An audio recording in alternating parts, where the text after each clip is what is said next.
Three, two, one. Hey everyone, welcome to Zeitgeist Zealots. I'm Forrest. Major. And I'm Tip. And today, Today we're going to talk about Peacemaker. It was weird not having Matt here. isn't it? We season two of Peacemaker just started. This is the next entry in the The the James Gunn DCU. U, the JGU James Gunn universe, and he definitely This is did definitely in a James Peacemaker what Gunn. he couldn't do. Yeah. We couldn't do Superman. We didn't get to see Superman's micro penis. We got to see A lot a of few in this others. episode. A lot of others. Well, before we Yeah. get into it, let's do Yeah. overall thoughts. Forrest, what do you think about the season premiere of season 2 of Peacemaker? I guess overall thoughts. We'll get into the meat of Overall it thoughts. in a We've second. got lots of stuff Yeah. to get into. So just basic The like meat the, of the bad, things. just the basic like unbearable James Gunn humor for like the first 75%. But the last, I guess, All of towards the end it. of the episode, it actually got interesting. Like I was starting to okay, like he's actually going somewhere because a lot of these premiere episodes, it's kind of just like a recap and just like showing what everyone's doing. Like it's a new reset, like the new Right. normal. Like what's Mm-hmm. everyone doing right now? We got to 6 months reintroduce characters, show later. what they're doing. Right. Yeah, so that's like usually awful. He had to showcase his wife and his brother. Guy Gardner and Hot Girl still aren't funny, but we had to deal with them. I like So I popcorn. I was bored for like the majority of the episode. But I think when he actually went into the parallel dimension the second time and like saw his brother was alive, that's when I was like, okay, now I'm more interested to Oh, see what's going to happen when the next. writing got And really good. yeah, he decided to like actually make the episode interesting. Yeah, I mean, like with the stuff with his wife, it's like Hollywood has no idea how to write like strong female characters. It's like it was like just so formulaic. Like she goes to a bar to pick a fight with guys and stuff and kicks her ass, and Well, she's heard it's it, like but yeah. she No, can't. Yeah, so I mean they can't write it on Alien Earth. They're not gonna write it in Peacemaker Come season on. 2. yeah, Tip, Come so on, were you able to watch Hollywood. this episode? I unfortunately was not able to, uh, due to my warlike nature, I'm not able to, That's it's against my okay. religion to watch anything That's all right. That's related to what. peace. Well, thank goodness we've got you here on Yeah. Zeitgeist Zealots. That's all right. We'll just dive into Yeah, my overall to give thoughts. Yeah, the war perspective. there you go. It's always good to have a third perspective on the podcast and in your ears. I actually kind of enjoyed this a lot. It's one episode, so you can't be like it captures or it doesn't capture the magic of season 1. But I mean, I watched this once for myself, and I watched it again to take notes for the podcast. And the rewatchability was very high. I skipped over the bar fighting scene with Hargraves because I didn't need to see yeah, that because you again. knew it was going to happen. You didn't miss anything. You knew exactly Yeah, what was going to happen. 100%. And I'd already seen it before. But I enjoyed it. I even thought the '80s rock music was pretty good. Pretty good selections. You know, there is that part where it's like I don't know, the girl singing at the end. She's like, "Do you believe in another life?" And he's like looking up at the stars before his brother comes. But let's dive into the actual episode, guys. Thank you so much for sticking around. If you haven't already, make sure to like and subscribe to all those dumb YouTube things for the algorithm. We really appreciate it. But we start the Yeah, episode off with Peacemaker finding the new dimension. And this was really at first I didn't really understand. I was like, why is Eagly like just poking at this door? It seems very like bad writing, but Why, there Eagly? there is a Why? possibility that Eagly the eagle, the bald eagle, got mistaken. Right? She saw all the Peacemaker helmets and she thought that was her door, and that's why she's pecking on it. I don't know if I'm like giving him too much, but that was my second run through interpretation of it. But we find the alternate dimension, and that's fun. What do you think about that, Forrest? Yeah, I mean that was the best part because initially he goes in by accident. He sees his dad, and he freaks out and And runs he just away. runs, And then right?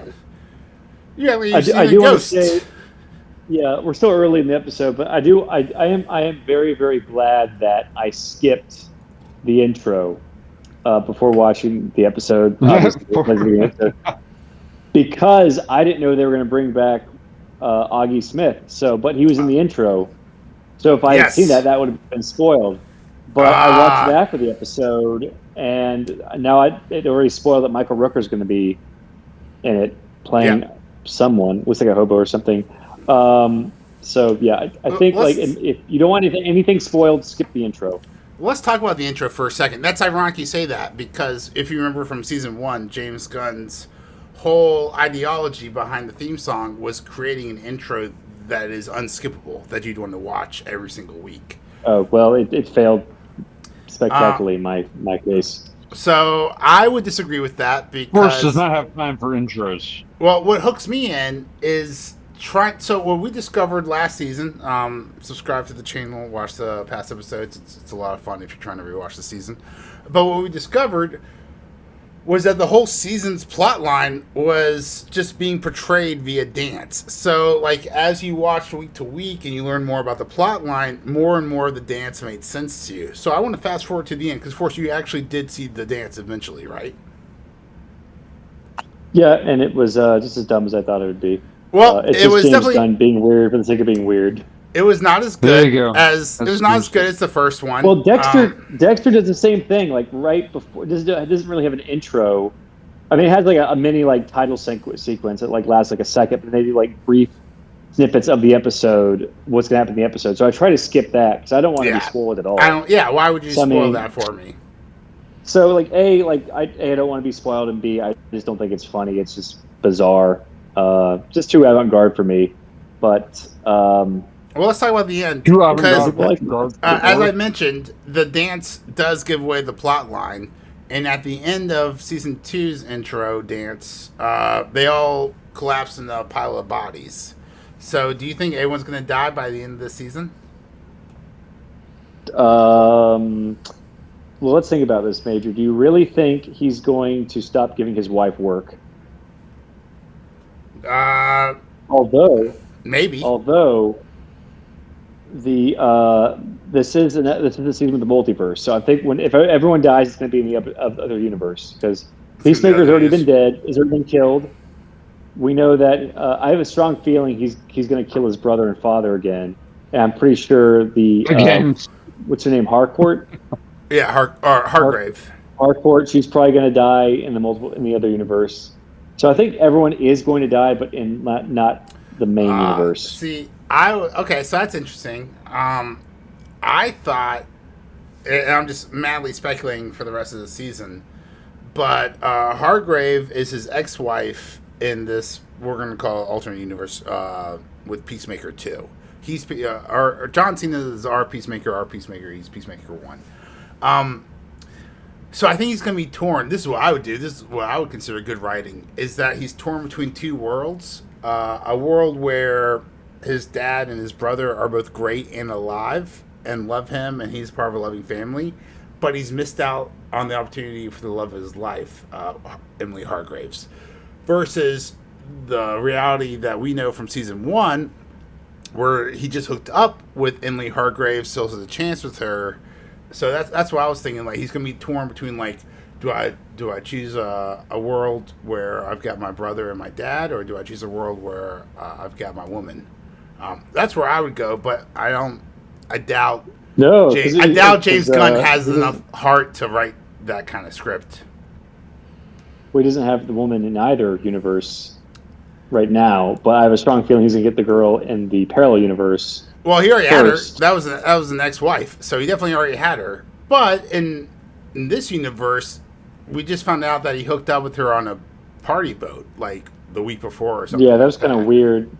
Like, you can't show, you gotta tell. It's like, Well, yeah, because that's my wife. You're not gonna show that scene. Not gonna show a lovemaking scene with John after the Cena's orgy, rippling. they're not gonna His show wife, James Gunn's wife, wasn't in the orgy. Don't you know if an actress doesn't want to do nude scenes, they just keep the tank top on? Yeah, I know. Yeah, it's all body doubles. You know, if you don't see the face and the um, secondary sexual characteristics, it's a body double. Guys, welcome to Hollywood.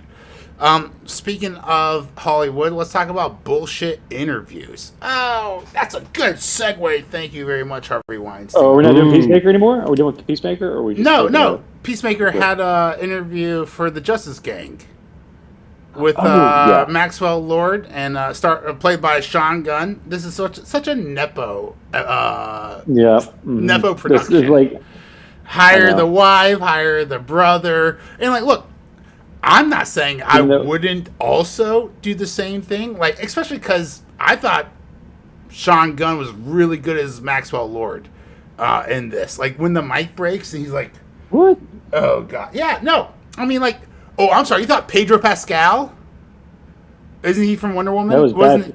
That was bad too. I don't know what the hell that was. He was so doing in that movie. I all I've got is reference points, and this is a much better Maxwell Lord than the other one. And I guess compared to that one, yes, but yes. Like the one from the comics, that's very much like I guess like another. I mean, sort of like in the Superman movie, he's like a rival to Lex Luthor. He's like this entrepreneur, billionaire, whatever, but he can like control minds and stuff. So basically, I think like Wonder Woman snapped his neck in the comics, which dch not happen in the movie. Which that's Superman's job is to snap necks.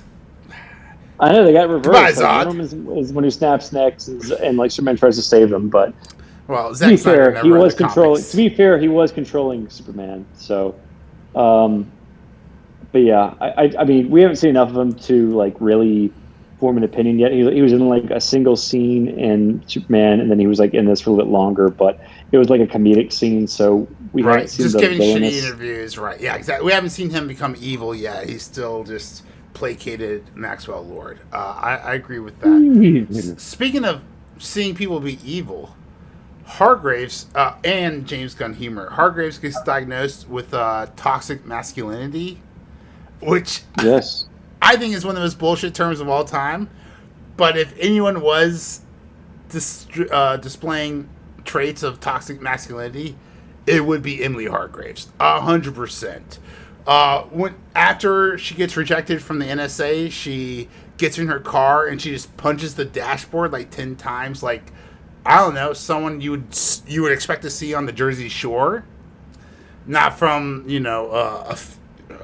someone who wants to be a federal agent. You'd want them to control their feelings better. But speaking of controlling your feelings better, there was a ton of passive-aggressive comments made towards 30 Seconds to Mars in this episode. Do you think James Gunn's mad at Jared Leto? Because that's how it feels. That's definitely how it's coming off. Well, should it be the other way around? Because Jared Leto would be mad at James Gunn for not bringing him back as Joker? Although we haven't had a Joker yet. Well, but yeah, that was kind of just like... just two random... It was just a random, like, diss on that band. Just a random diss on Jared Leto. I only know that one song by them. Kill? It's what do you? I guess The Kill. But it's just like it's dad rock, you know. It is what it is. It's like 3 Days Grace. To change, laugh it all off in your face, man. I can't believe that's the same guy that goes ha ha ha when he's the Joker. Like, just what did Hollywood do to Jared Leto? I'm pretty sure it takes longer than 30 seconds to get to Mars. So, like, when I first heard of that band name, I was like, "There's no truth in this art." You just gotta know the proper anti-gravitic purposes.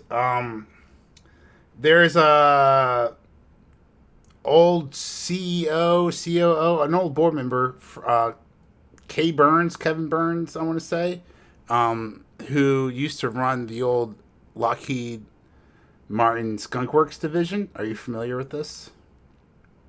Nope. No. All right. So Lockheed Martin is a big military contractor. Skunk Works is their Black Projects division, right? So like all the off the book stuff that we're never supposed to know about. So this guy was the director of the Skunk Works division in Lockheed Martin, and Nice. he said that we can get to Mars in 4.5 hours with their current technology. And this was like back in the late 90s, early 2000s, I want to say. Don't quote me on that. So 30 seconds to Mars might not be too far off. If you want to know more, or you want to hear more crazy conspiracy theories, check out our War of the Worlds movie review, the 2025 version with Amazon. Oh That's yeah, on. Forrest has so many special words to say about that movie.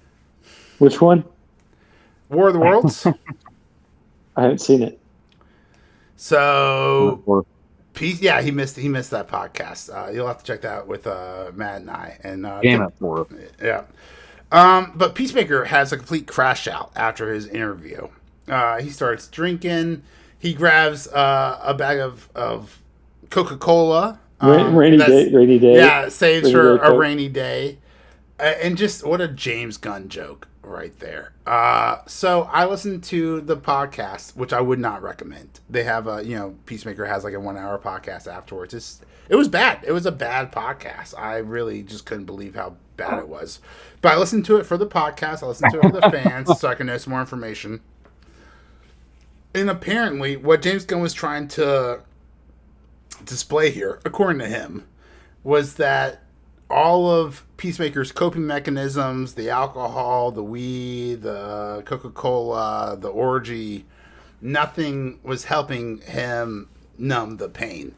But I think this was just an excuse for James Gunn to hire 50 naked people. Yeah, so I'm Possibly. wondering, like, I don't know if it's going to go into explanation of how he met these people. I'm guessing they're all just his Tinder matches, and he just had it set to Tinder and or Grinder matches. Right? Yeah. And they're not really like his friends. They're just like people. No, who yeah, they're are not over his there. friends. They're just there to party with a superhero. Because they literally, like, all last season, like, exemplified he has no friends except Vigilante, technically. Right? Who's really just more like a fanboy. Now, Vigilante was maybe I think my favorite part of the whole episode.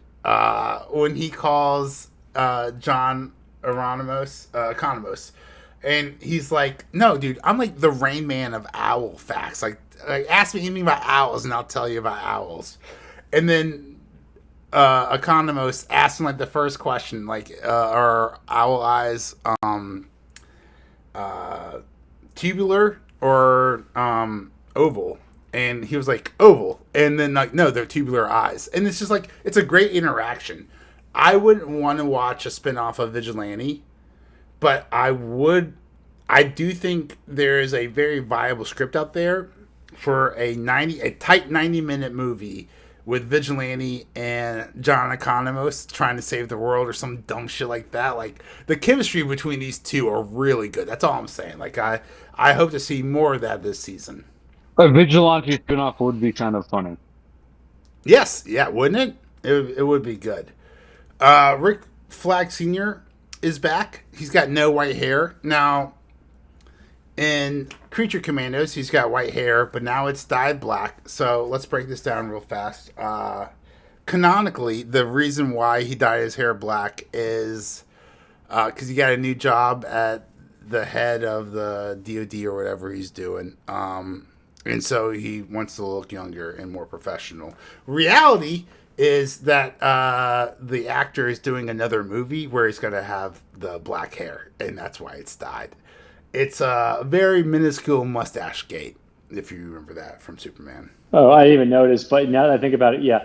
Because we already saw him did he have gray hair in Superman? I can't remember. I don't think he had gray hair in Superman, mustache gate. but he had gray hair in Creature Commandos, and so it's like, how do you go from like all white That's to right. like this very nice black 30-year-old hair? And it's canonically it's self-esteem and ego for his new job, but in reality, it's because he's filming a different movie, so he's got to look younger, or just not have the white hair that he had in Creature Commandos.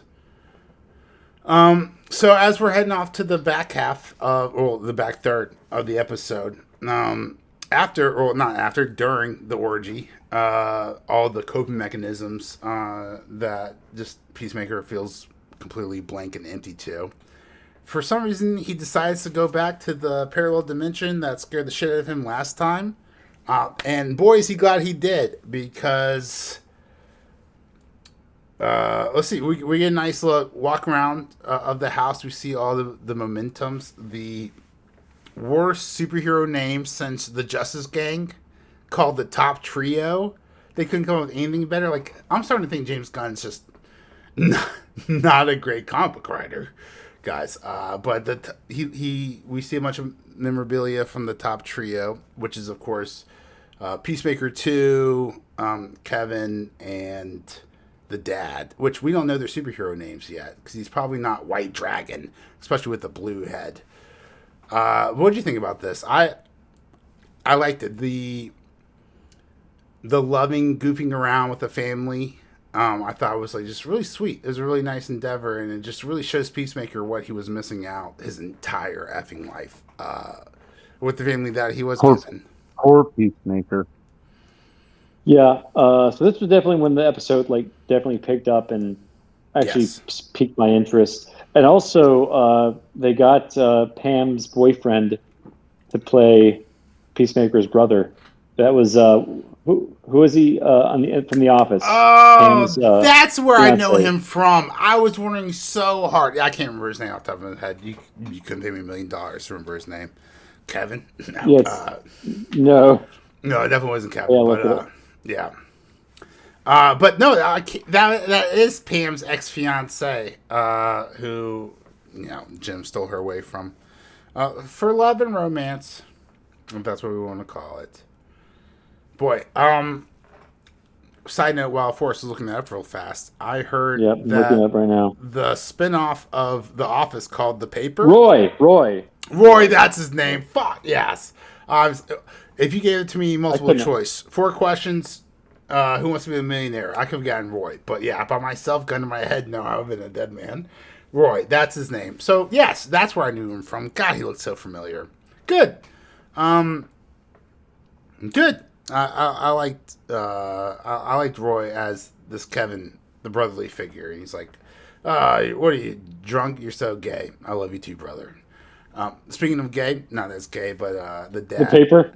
the dad touches his ear when he says goodnight and I love you to Peacemaker. And it's like, dude, your dad spent your entire life treating you like crap. And then there's this other version of your dad who just adores the hell out of you and rubs your ears on your way to bed. I think this could be spectacular. I don't think James Gunn has the writing ability and the chops to pull this off, but maybe he's got a great creative team around him as well. Bold words from Major. I think this is such a great idea and a great concept, and what a great character to put this in. You could do Peacemaker or Batman, right? But that's basically it. So I'm looking forward. I'm cautiously, no, not cautiously. I'm throwing air caution to the wind. I am optimistically excited about this season, especially if the writing is going to be this good. If we're going to have a little fun callbacks and Easter eggs and stuff. So if you remember, I don't know if it's season 1 or the Suicide Squad, but one of those properties, Peacemaker could not stop talking about wanting a jetpack. And then our Peacemaker, meets a Peacemaker with a jetpack, and at the end, that's what gets him killed. So, good writing. Look, I'm going to have to say good writing when good writing happens. That's at least a continuity. That's a clever callback, and I don't hate it. And it's pretty, yeah. So, a good little bit of irony. Right? It's maybe we don't want, be careful what you wish for kind of things. But kind of like superhero capes. Yes, just like superhero capes and The Incredibles, one of the greatest movie scenes of all time. I can't remember the last time I laughed that hard at a movie theater. But I was 12 too. So It happens. Yeah, that was a great scene. But Peacemaker 2 dies, and so now our original John Cena Peacemaker is left to find out what happens next. Is he going to hide the body? Is he going to take over as Peacemaker in this alternate dimension? Stay tuned. Like and subscribe. We'll find out together. Yeah, so interesting start. I'm sure it'll be better than Superman overall. I think I'm enjoying it more than Superman It has to be. so far. Way better than Creature Commandos. What I would be most upset about is the Jack guy. Way better than Creature Commandos. There's standards. There's a Jack guy during the orgy who's just like not participating anymore, and he's just like eating a sandwich, like sitting on the counter, just butt ass naked. I was like, as I was watching the scene, I was like, that's the one thing I'd be like super upset about in my house. I'd be like, no, get your sweaty butt, get your sweaty ass off of my counter, and don't eat my fucking food. You need to bring your own sustenance to the orgy. What are you doing eating my bologna sandwich? I know. It's BYOF and BYOC. Bring your own contraception. Bring your own food. Big shout out to Hollywood and James Gunn.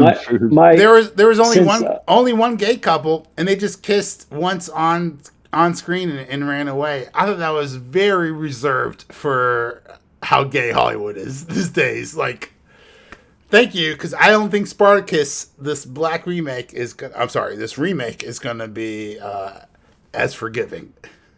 They're doing a black for the buttholes. Oh, you don't know about Black Female Spartacus? What? Oh, well, you should subscribe to the channel. Watch more of our trailer breakdowns, because we've got gay Black Female Spartacus. So I got to ask you this. Do you think any of the Creature Commandos will cameo in this show? Since Rick Flag is in it. Yes, for sure. Not to spoil anything, but I've actually heard there might be a Corn Sweat cameo as well. Guy Gardner and Hawkgirl are in it. I think they're going to do that. That was good. The recap when they changed Justice League to Justice Gang, and then he talks about being just accept it. Yeah. Puke freak. He's like, and Peacemaker's talking about throwing up with Guy Gardner, and then later on, Guy's like, he calls me a puke freak. Like, it's just. It's a lot of fun. It is fun. This is what James Gunn should be doing. He shouldn't be doing Superman. God forbid he touches Batman. But just give him wacky ass Peacemaker. Let him go to town. Give him like D-list superheroes that you can do whatever you want with. No one. Oh my God! Can you not imagine an almost near perfect first season of Squirrel Girl created by James Gunn? Like, James Gunn would nail Squirrel Girl, not Superman. Literally. Not Wonder Woman. Whoa. Yeah, very poor choice of words. How old is the Squirrel Girl, Major? Do we have the Transformers rules in play for the Juliet and Romeo law? Oh wow! I can't believe they went. Yeah, with that that's just a callback to such a terrible. I can date your daughter. I have the legal documentation, and I have it in my wallet, just in case anyone asks. I have legal documentation in my wallet to show you. Oh God, so cringe, dude. Well, all the signs were on the wall the whole time. Hollywood's just a bunch of PDF files. It's all it is. They're a bunch of creeps, and like, just the whole time we were watching, and we're like, ha ha ha! Jerry Seinfeld's dating a 15-year-old. What's the number one show on television? What's up with that? Oh, forget about the airplane peanuts. What's up with Child Protective Services? All right, guys, and what's up with you? Apparently there's a rap song called 1739 or 1738. Yeah, I know 1738. Because Jerry Seinfeld was 38 and she was 17. Oh my gosh! Are you saying the Kevin Gates song is about Jerry Seinfeld? I think it's about that, but people made jokes about it. Okay, all right. I was like, dude, forget the rest of my night. This is a conspiracy rabbit hole I'm about to dive headfirst into.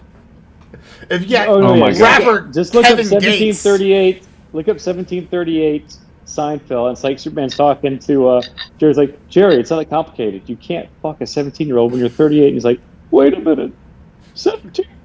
And then it starts playing 1738. I just Oh my remember. gosh.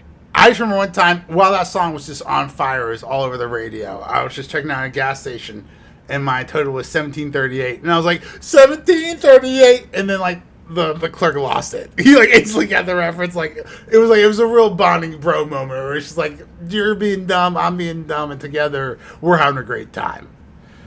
Speaking of having a great time, what do you do and not subscribing to this channel if you're this far into the video? You had a great time, you know it. Else you fell asleep, or you're still watching it, which means you had a great time. Go ahead, subscribe. It does wonders for the channel.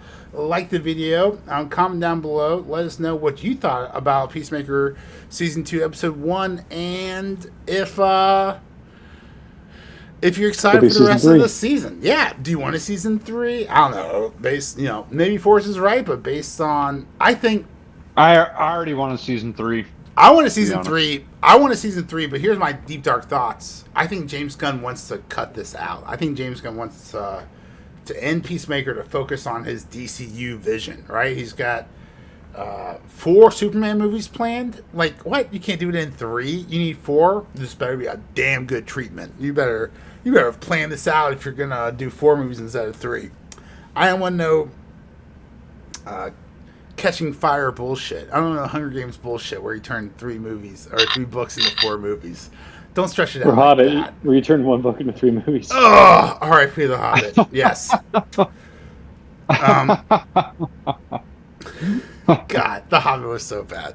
Hey, they're making 2 more Lord of the Rings movies. Maybe we'll talk about next episode. The only way we'll find out. For Gollum. Yeah. All right. Well, spoiler alert. Yes, but it's directed by Andy Serkis, so that might actually be good. Maybe. The guy directed Let There Be Carnage. Are you sure about that? And The Jungle Book. Shut up! Don't you dare disrespect Andy Serkis. I mean, I actually really enjoyed Venom 2. I thought Venom 2 was a rounding good time. Venom. All right, bye guys.